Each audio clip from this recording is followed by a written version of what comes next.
नंतर पाहूयात एक मोठी बातमी. गुन्हेगारांचं समर्थन करणं हे संत महात्म्यांना शोभत नाही, असं मत हभप भागचंद्र झांजे महाराजांनी व्यक्त केलंय. महंत नामदेव शास्त्री यांनी गुन्हेगारांच्या पार्श्वभूमीकडे पाहिलं पाहिजे.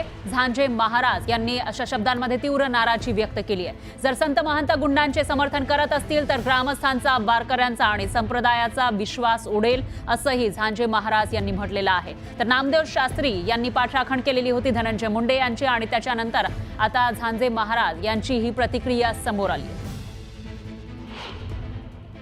नामदेव महाराज शास्त्रींनी एक वक्तव्य केलं की गुन्हेगारांच्या मागची पार्श्वभूमी पाहिली पाहिजे.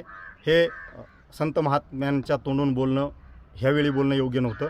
ज्यावेळेस त्यांच्या गावामध्ये जाऊन तिथल्या कर्मचाऱ्यावरती हमला झाला, हे जर त्या काळात तुम्ही बोलले असते, ज्या गुंडांचं, ज्या आरोपींचं तुम्ही समर्थन करता, हा विषय साधू संतांच्या तोंडून बोलण्याचा नाही आहे. ज्या गडानं विखुरलेला समाज एकत्र केला, समाजाला दिशा दिली, वारकरी संप्रदायाचा विचार दिला, अशा गडाचे आपण महंत आहात.